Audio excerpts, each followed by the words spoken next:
Hey, it's Aaliyah, and I am back with another episode of Daily Conversations. Daily Conversations podcast is a podcast highlighting people's stories, their impact, their why to inspire and educate you to do the same thing.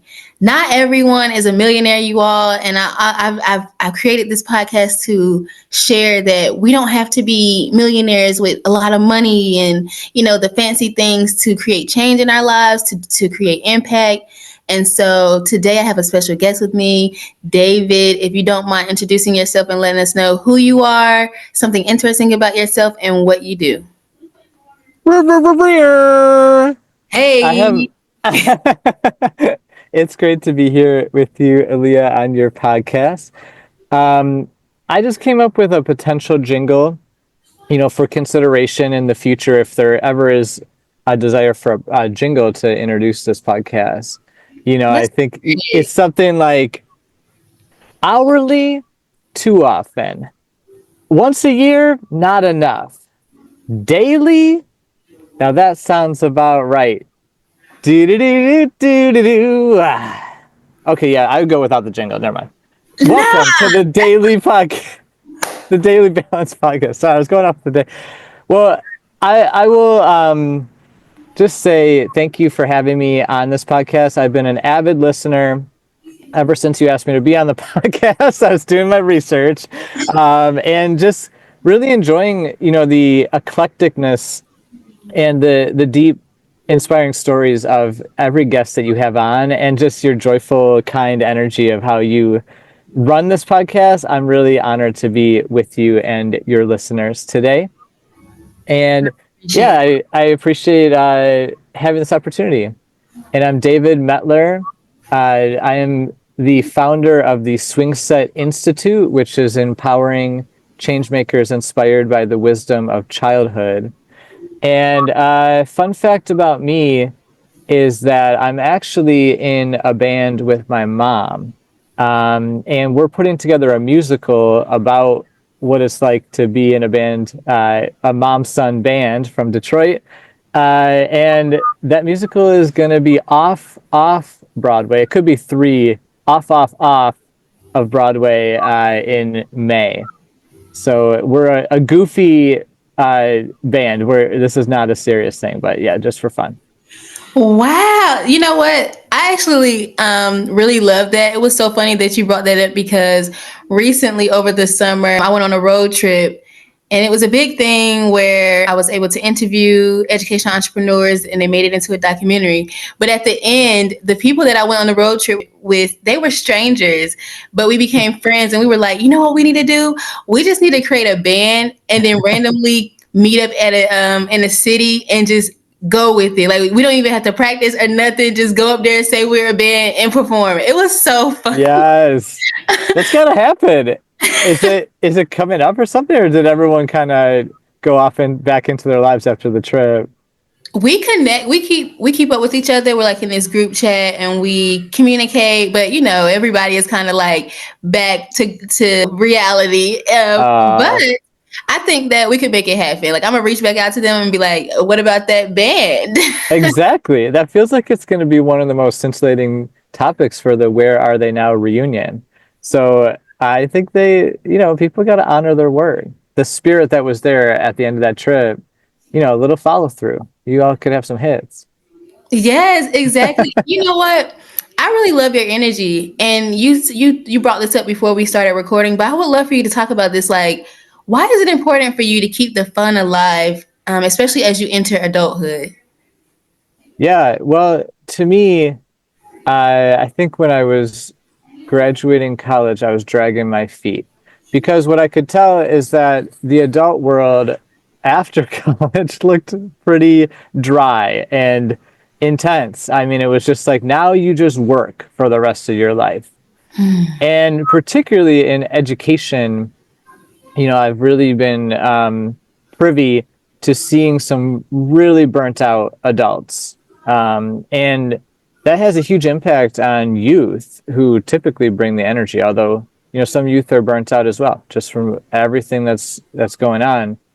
And so what I realized is that it's really, for me, a personal journey to keep having integrity to my inner child and my inner spirit as I get older and older and continue on into the habitual kind of the repetition, the just challenges of being an adult. And I think, for me, it's really seeing that this is so needed in general. I think for adults to be able to tap back into their playfulness, into, their creativity, their curiosity, their imaginations. But I think that my real passion, being an educator and someone who's, in the field of education, is just seeing how critical this is for those in education and those who are working with youth.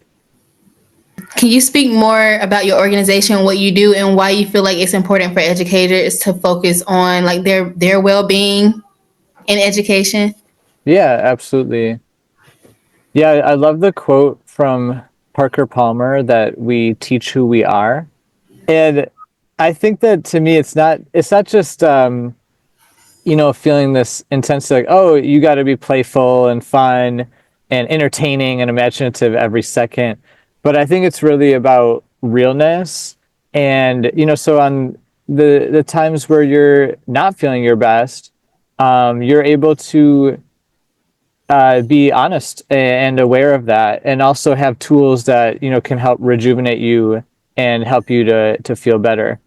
I think that that's something that I'm trying to work on right now as an offering to new teachers, new educators, is just seeing, what ways we can proactively support with tools for mental health, knowing that the demands of education and a career in education are intense. I think that K through 12 teachers particularly have the highest burnout rate in the country, and the daily stress of the job has been compared to working in ER. And I've actually worked in both, and I'd say that they're both very stressful environments. But yeah, I'd say that that's kind of been an interesting thing, is just as an adult really finding balance and integration. It's not to me about, oh, let's make everything playful and find the humor in every little thing.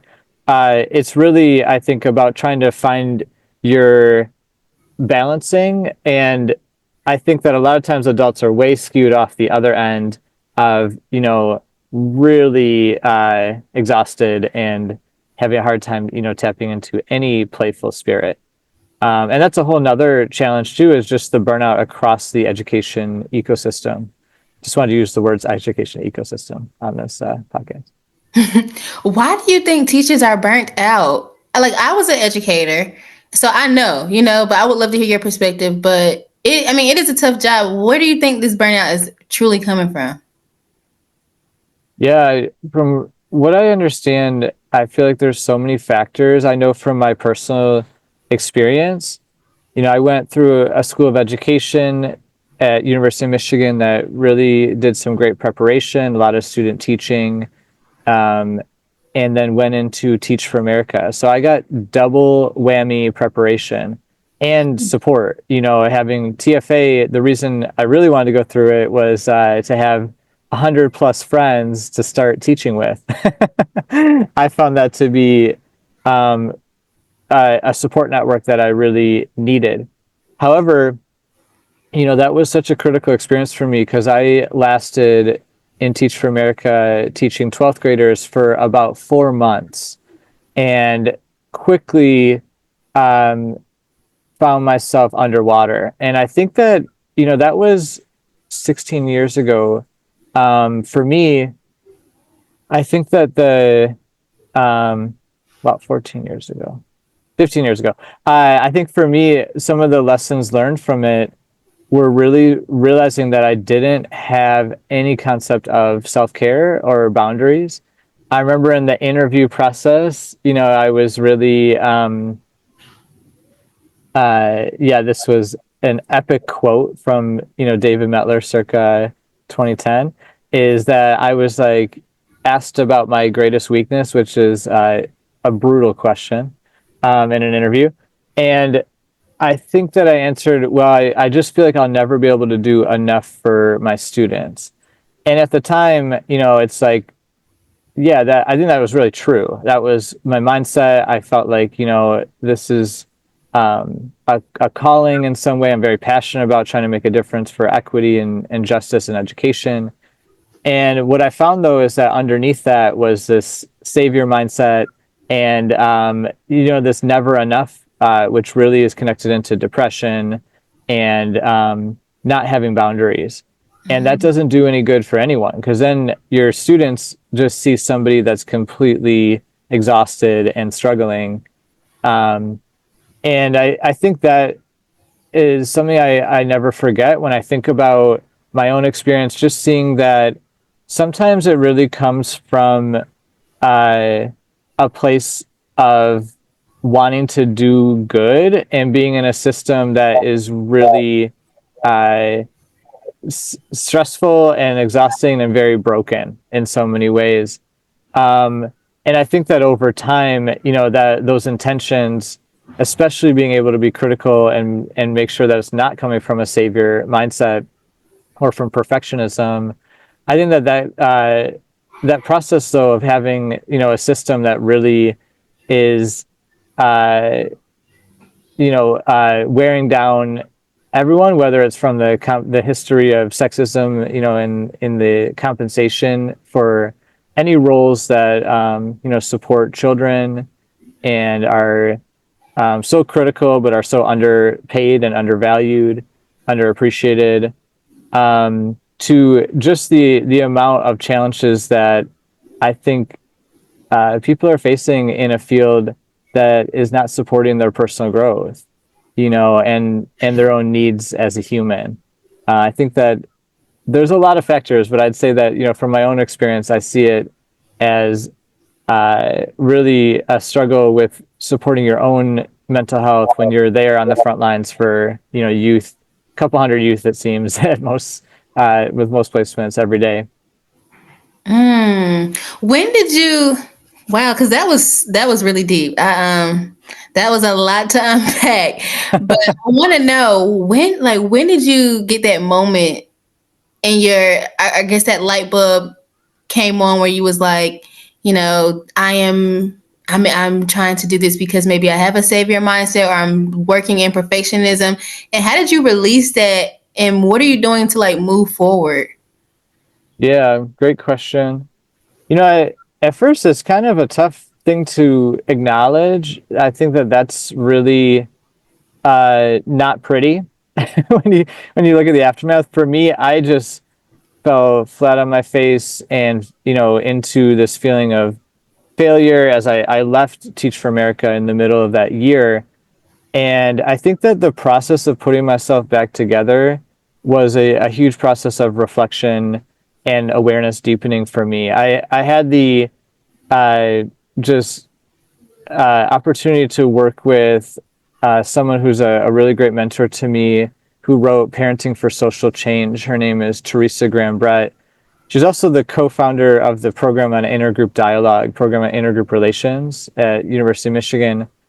And I felt like she really helped me to do a lot of processing and just seeing also how difficult it is to be yourself in an oppressive system where adults really control and dominate youth. And so I think that started to liberate me from this feeling of wanting to be this perfect teacher, and also like uh, how I wanted to work and be supported in a role where I could do my piece and feel the solidarity with others who are also doing this work, and not have this feeling that, oh, this is going to be change the world mentality just coming from one individual. A lot of the program on intergroup dialogue work also just gave me a deeper reflection on my identities, on being white, being male, heterosexual, being the privilege of these majority identities, and then also some of the work that I was starting to understand more of, like my Jewish identity, especially my around like mental health challenges that I've had, and just understanding more of the complexity of who I am and seeing, the significance of being able to understand identity across power dynamics and power hierarchies, like within, for example, the school system. I think that some of the processing and just critical reflection started to make me more aware of, what my mindset is going in and, building relationship and connecting in with community, especially around youth empowerment. And more awareness of myself and like ways I can relate authentically, and in a healthy way, and also support my own mental health and personal needs to be able to be myself fully. What does setting boundaries as an educator look like to you?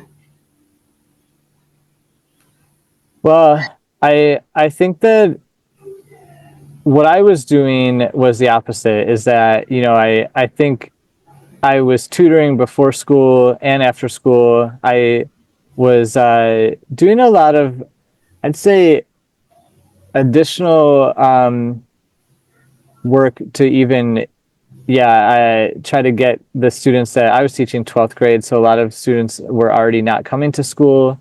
We had a roster of like 45 per class, and I was really doing a lot of follow up, home visits, phone calls, tutoring for those students who were there before and after. So I think that for me, what I noticed about that is that really there are endless things that you can do, that I do believe could make an impact. But I think setting boundaries is just being able to really feel a sense of, this is what I'm gonna where I'm gonna draw the line, and so I can have the time that I need for myself, my family, to be with friends, to have balance in life. And so I think that you know it's really about being able to say no to. I think there's so many things that come at you that you want to do. Like, for example, I was always coaching after school as well. And I think I just filled my life with work and felt at times like, oh, I was proud of myself because I'm so committed. But I realized that obviously that did not give me any sense of sustainability. And I think that as I took on roles further on into my education career, I found a much healthier balance. And, I came back into education, not on the classroom teacher side, but more on the educator support side, and supporting youth with mindfulness and well-being practices. So it was interesting because that integrity, really caused me to do the work myself. It was, if I'm showing up with like an eye twitch and I'm like struggling to stay awake, the students would be like, how is this? We don't know if we're interested in well-being practices if you're looking kind of rough. Right. So that's part of the motivation too, is just to embody what you're all about, and what you're teaching is really who you are and like how you carry yourself. And I found that was in my next couple of roles that I had in the education world. I felt like I could find this way better sense of balance where actually I was more effective and more connecting more deeply and feeling more effective at my work with feeling like I was doing the right amount in ways like working smart and not just overworking myself. Wow. Can you talk about that journey? So you found yourself, being an educator to not being an educator, but still working in the education system. Like, how did you create your own job? What I did is I tried everything in my power to be as unemployable as possible, because I actually went from teaching and Teach for America to working with the author of Parenting for Social Change in Arizona, and supporting the intergroup dialogue program there. And then I actually ended up going back to grad school to a PhD program focused on practical wisdom in dilemmas, specifically for parents. So I was amazed at the larger, I'd say, identity that we all have as adults, to really make an impact on transforming childhood. And so I see, especially working in schools, obviously you work across what I think of as the ecology of the child, like from obviously the education system, but also it's connected into all the other systems, and parents have such a huge impact, as the primary teachers. And that led me, having a degree in wisdom was ridiculous because you think like, well, what are you going to do with that? And I ended up working at two different hospitals, children's hospitals, being on the pediatric ethics committee and working in pediatric oncology, really dealing with some of the biggest dilemmas, that I realized that a lot of the work I was doing in grad school, was very practical. And from there, a lot of the thread line through it, for me, was being able to come back to proactive work. I had worked in juvenile detention centers and max security prisons. I really wanted to do more prevention and proactive work. And so that got me back into, working as a mindfulness coordinator in Detroit, and then also, with mindfulness education nonprofits, before I am more recently kind of like launching, kind of heading out on my own here. Wow, talk about your entrepreneurial journey. What work, like, can you explain more about the work that you're doing, your organization, and how you how you all are empowering youth and educators? Sure. So the Swing Set Institute came about. The idea for it really came from, facilitating and creating this, childhood-centered social justice education program that I created, and it was, really to support undergraduate students and graduate students with, centering childhood in the way that they think about social justice, education.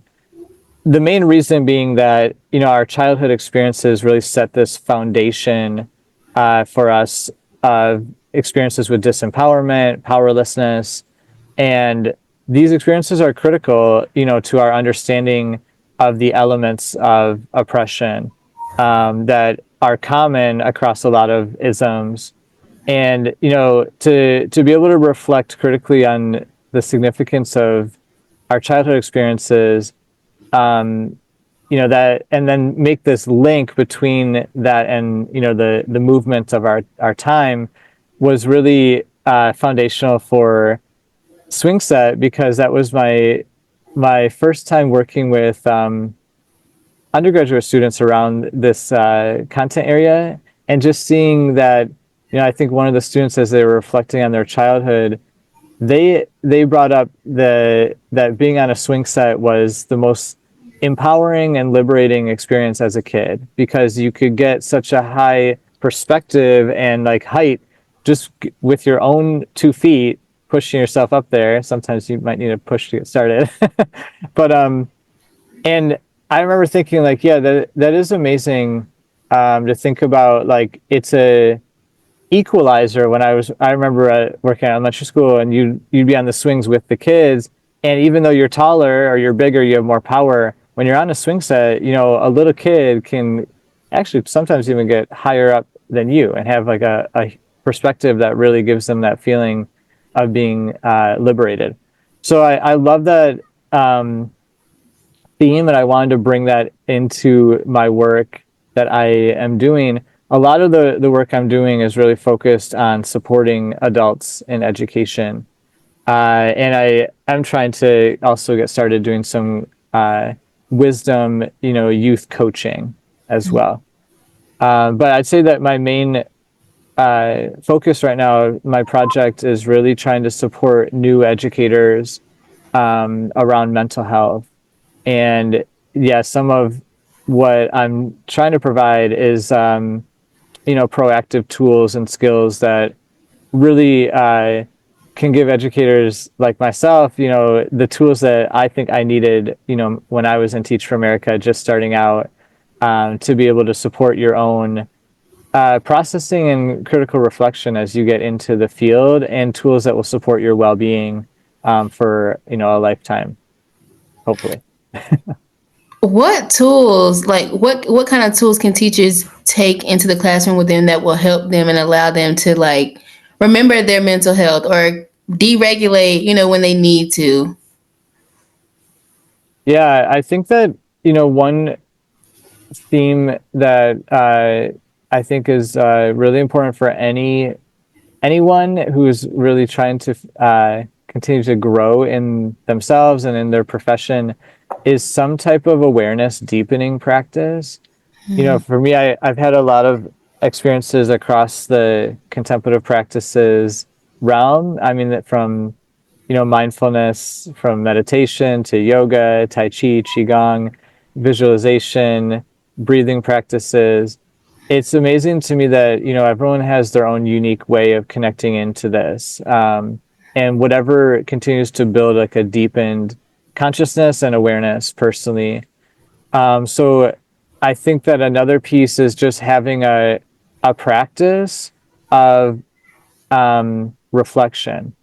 I think that teachers, colleges are pretty good at it from my own experience. But then once you get into the profession, it really, even though we know as educators that we learn by not just doing, but by doing and then reflecting and then doing, with some of the insights from our reflection, sometimes we have no time for that. Right. So I think it's really building that practice from the beginning, and having this opportunity to look more deeply into those heightened experiences or triggers and critical incidents that we experience in the classroom and within our role, having a chance to process those experiences. The majority of social workers, therapists, well, the majority, I think all, have to go through therapy before they're licensed, and I think continue on with their own as part of their commitment. And that's something that I hope is going to be a change for education, whether it's formal therapy or therapeutic practices that continue to give us insight and awareness on, our own personal growth and areas where we're making connections between maybe our own childhood experiences and being there for children in our role as an educator. So things like that, playful practices. I think of really cultivating a deep sense of humor and a sense of purpose within your role. That I think is a daily practice. And there's just some tools and skill building that I think holistically altogether are really meant to support the well-being of educators. What because I know you practice this as well, and if you have trained teachers in this or students in this, what has been the benefits or the impact that you've seen from your work? Well, I do have to humbly admit, just getting started, but I've really seen like for example a meditation based reflection group for educators, just seeing the pause and the deepening that comes from having the solidarity that everyone really has the same intention. We're trying to grow through the experiences we have each day. I think that's a really important factor for not burning out. I think the burnout, I do feel like people get tired. I think that they get that feeling of being stuck and that you're not learning anything new. And I do feel like education could potentially be uniquely a field where you truly never stop learning. It just is the way the gifts of working with youth every day and people who are inspired to do that. But I also know, like any role or profession, it depends on your mindset and the time you take to process and be able to learn from what is going on each day internally, your experience, but also what comes at you and how that affects what comes into your thoughts and feelings as you're doing the work of teaching. How do you think schools can support teachers in the process of like mental health and putting themselves first, even within education, because we know it's a selfless, career, and you have to give. You have to be willing to give within the teaching, career. But like you're saying, like you got to have boundaries. How can schools support teachers in that? Uh, um, I think in so many ways, like some of the main factors that are always cited for teacher burnout are compensation. It's really being valued and seen and heard by your administrators. I think a lot of the school structures, unfortunately, every school I've worked in has really been falling apart. I've worked a lot in schools that, the brightest thing in education is really the personalities of the students and the teachers, but the environment they're a couple hundred years old. And that's really unfortunate because I know, as a, just as a person, you have a real sense of like a space that inspires you, or a space that is tough. And I think that schools, typically the built environment is not too inspiring. So I wish that would change. I think some of these bigger factors, it's really I think empowering to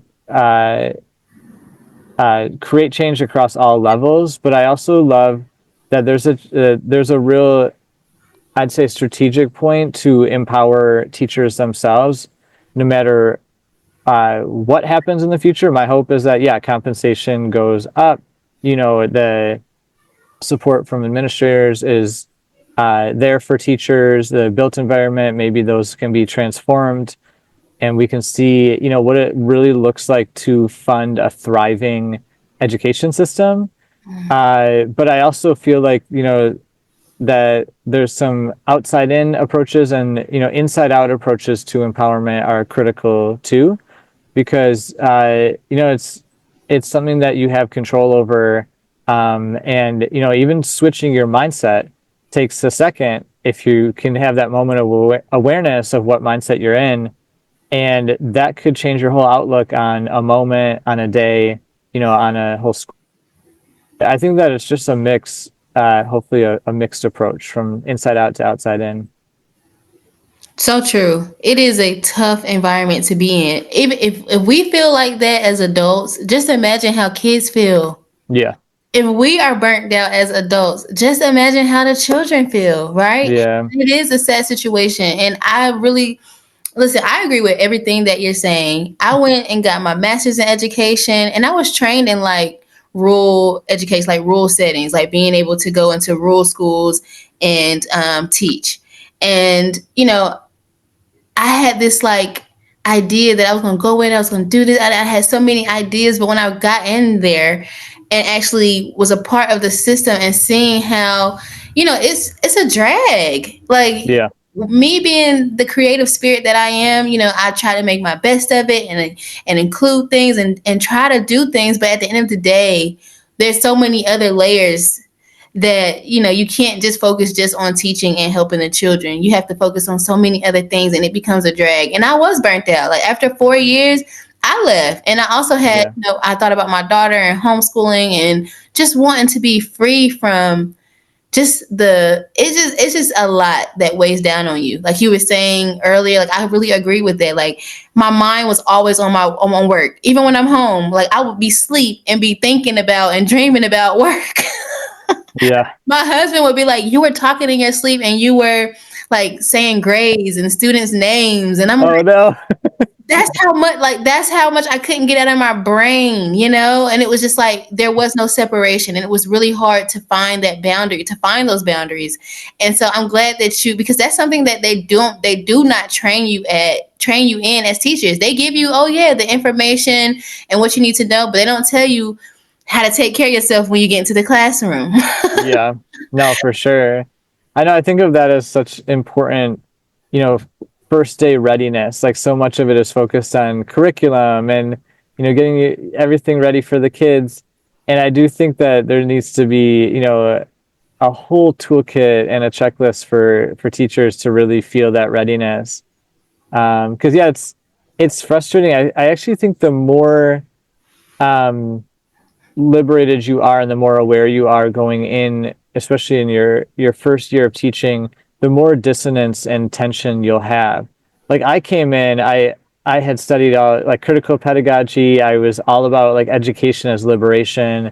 I was in TFA in Detroit, and I set up my room as like a circle of learners, and I had so many like huge, creative group assignments and stuff. And it was really sad to me over the course of a couple of weeks how quickly my classroom transformed by the pressure of the principal being like, you have to control this classroom, put them up into rows like every other classroom.